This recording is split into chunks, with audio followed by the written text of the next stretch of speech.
আজ আমি তোমাদের সাথে শেয়ার করব তালের একটা সম্পূর্ণ নতুন রেসিপি। এইভাবে বানিয়ে দিলে বাচ্চারা কিন্তু খুব খুশি মনে খেয়ে নেবে। তাল আমাদের শরীরের জন্য খুবই উপকারী একটা ফল, কারণ তালের মধ্যে আছে ক্যালসিয়াম, ম্যাগনেসিয়াম, ফসফরাস, যেগুলো দাঁত আর হাড়কে মজবুত করে আর চোখের বিভিন্ন সমস্যাও দূর করে। এছাড়া তালের প্রচুর পরিমাণে আয়রন থাকায় রক্তশূন্যতাও দূর করে। কিন্তু এখনকার অনেক বাচ্চারাই এই তাল খেতে পছন্দ করে না। এইভাবে বানিয়ে দিলে কিন্তু বাচ্চা থেকে বড় সবাই খুব পছন্দ করবে। তালের এই রেসিপিটা সকালের ব্রেকফাস্টে, বাচ্চা স্কুলের টিফিন বক্সে অথবা বড়দের অফিসের টিফিন বক্সেও কিন্তু দিতে পারো। দারুণ সুস্বাদু আর স্বাস্থ্যকর একটা দারুণ স্বাদের নরম তুলতুলে এই রেসিপিটাকে তালের প্যানকেকও বলতে পারো। রেসিপি ভালো লাগলে একটা লাইক করে দিও, আর চ্যানেলের নতুন বন্ধু হয়ে থাকলে চ্যানেলটা সাবস্ক্রাইব করে আমার পাশেই থেকো। তাহলে চলো বন্ধুরা, রেসিপিটা বানানো শুরু করি। এর জন্য আমি ছোট একটা বাটির পৌনে 1 বাটি তালের পাল্প নিয়েছি। তালের পাল্পটাকে একটা মিক্সিং জারের মধ্যে ঢেলে নিলাম। এখন ওই একই বাটির মাপ করে আমি হাফ বাটি চিনি দিলাম। মিষ্টিটা তোমরা তোমাদের পছন্দ মতো দিয়ে দেবে। আমি একটা 10 টাকার দামের গুঁড়ো দুধের প্যাকেট নিয়েছিলাম। এই দুধটা সবটাই এর মধ্যে ঢেলে দিলাম। এই গুঁড়ো দুধটা কিন্তু তালের এই রেসিপির স্বাদটাকে অনেকটা বাড়িয়ে দেবে, তাই হাতের কাছে থাকলে অবশ্যই দিও। সাথে স্বাদ মতো লবণ দিলাম, আর দিলাম 1 চা চামচ বেকিং পাউডার, আর দিচ্ছি 2 টেবিল চামচ তেল। যে তেল রান্নার কাজে ব্যবহার করা হয় সেই তেল দিলেই হবে, বা এর বদলে তোমরা বাটারও দিতে পারো। আর দিয়ে দিলাম একটা কাঁচা ডিম। এটা নর্মাল টেম্পারেচারের ডিম। যদি ফ্রিজে থাকে তাহলে 30 থেকে 40 মিনিট আগে ফ্রিজ থেকে ডিমটাকে বের করে রাখবে। এখন সব কিছুকে একসাথে খুব ভালো করে পেস্ট করে নিয়েছি। পেস্টটা একটু ঘন মনে হচ্ছে, তাই এর মধ্যে আমি একটু জল অ্যাড করে আরও একবার ঘুরিয়ে নিলাম। এখন এই পাতলা ব্যাটারটা একটা বাটির মধ্যে ঢেলে নিলাম। এই জলটা না দিলেও কিন্তু কোনো সমস্যা নেই। জলটা না দিলে রেসিপিগুলো একটু মোটা মোটা হবে।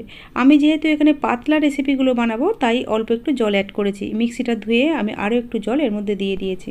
মিশ্রণটাকে মিক্সিতে না বানিয়ে বাটিতেও কিন্তু বানিয়ে নেওয়া যায় হুইস্ক দিয়ে ভালো করে ফেটিয়ে। সেক্ষেত্রে সময়টা একটু বেশি লাগবে। তাই তোমরা যদি চাও মিশ্রণটা বাটিতেও বানিয়ে নিতে পারো, শুধু একটু ভালো করে ফেটিয়ে নিতে হবে, তাহলে রেসিপিগুলো নরম তুলতুলে হবে। এখন আমি ওই একই বাটির মাপ করে 1 বাটি ময়দা নিয়ে নিয়েছি, আর ময়দাগুলোকে এইভাবে অল্প অল্প করে দিয়ে তালের মিশ্রণের মধ্যে খুব ভালো করে মিশিয়ে নিতে হবে। অল্প অল্প করে ময়দা ঢালতে হবে, না হলে মিশ্রণটা ঘন হয়ে যাবে। এখানে আমি মিশ্রণটা কিন্তু খুব ঘন করব না, যেহেতু রেসিপিগুলো আমি পাতলাভাবে বানাবো, তাই মিশ্রণটা কিন্তু একটু পাতলাই রাখবো। তাই অল্প অল্প করে ময়দা মিশিয়ে ব্যাটারটাকে বানিয়ে নেব। আমাদের ব্যাটারটা তৈরি হয়ে গেছে। ব্যাটারের কনসিস্টেন্সিটা এরকম রেখেছি। এখানে আর আমরা ময়দা অ্যাড করব না। তবে তোমরা যদি রেসিপিগুলো মোটা বানাতে চাও তাহলে কিন্তু আরও একটু ময়দা অ্যাড করতে পারো। এই যে আমি 1 বাটি ময়দা নিয়েছিলাম, এই 1 বাটির ময়দার মধ্যে কিন্তু 3 ভাগের 1 ভাগ ময়দা থেকে গেছে। এই ব্যাটারটা আমি এখন ঢাকা দিয়ে 15 মিনিট রেস্টে রেখে দেবো। 15 মিনিট পরে তোমাদের দেখাচ্ছি বন্ধুরা। দেখো ব্যাটারটা কত সুন্দর সেট হয়ে গেছে। এখন একটা হাতা দিয়ে ব্যাটারটাকে খুব ভালোভাবে মিশিয়ে নিতে হবে। ব্যাটারের কনসিস্টেন্সিটা তোমাদের একবার দেখিয়ে দিই। দেখো হাতার পিছন দিক দিয়ে আঙুল দিয়ে যদি এইভাবে দাগ টানা যায়, তাহলে দাগটা কিন্তু সহজে মিশছে না, অনেকক্ষণ পর আস্তে আস্তে মিশছে।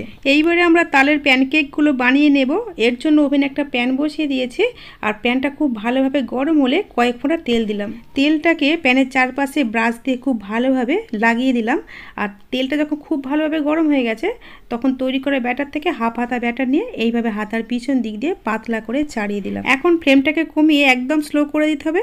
আর আমি এর উপর দিয়ে কিছু টুটি ফুটি নিয়ে এইভাবে সাজিয়ে দিচ্ছি। এইভাবে দিলে দেখতেও ভালো লাগবে, খেতেও ভালো লাগবে। তবে এই টুটি ফুটিগুলো একদমই অপশনাল, হাতের কাছে না থাকলে কিন্তু এটা বাদ দিতে পারো। তবে এইভাবে সাজিয়ে দিলে বাচ্চাদের কাছে এটা খুব আকর্ষণীয় একটা খাবার হয়ে ওঠে। এর বদলে ড্রাই ফ্রুটসও দিতে পারো। আমি কিছুটা লাল আর সবুজ টুটি ফুটি নিয়ে এইভাবে সাজিয়ে দিয়ে চাপা দিয়ে দিয়েছি। ফ্লেমটা একদম লো করে দিয়ে 1 মিনিটের জন্য কুক করে নিয়েছি। 1 মিনিট পরে চাপা খুলে এইভাবে উল্টে দিলাম। উল্টো দিকটাও দেখো কত লোভনীয় দেখতে হয়েছে। ওই দিকটার বেশিক্ষণ ভাজার দরকার নেই। 20 থেকে 30 সেকেন্ড ভেজে তুলে নিলেই এটা রেডি হয়ে যাবে। দেখেই বুঝতে পারছো বন্ধুরা যেটা কতটা সফট হয়েছে। এতটাই সফট যে যাদের দাঁত নেই তারাও কিন্তু অনায়াসে খেয়ে ফেলবে। তাহলে তাল শেষ হয়ে যাওয়ার আগে একদিন বাড়িতে বানিয়ে ফেলো এইরকম নরম সুস্বাদু স্বাস্থ্যকর এই তালের প্যানকেক রেসিপি। আর বাড়িতে বানালে কমেন্টে জানাতে ভুলো না রেসিপিটা তোমাদের কেমন লেগেছিল। আজ তাহলে এই পর্যন্তই। তোমাদের সাথে আবার আমার দেখা হবে নতুন কোনো রেসিপির সাথে। তোমরা ভালো থেকো, সুস্থ থেকো, সাবধানে থেকো।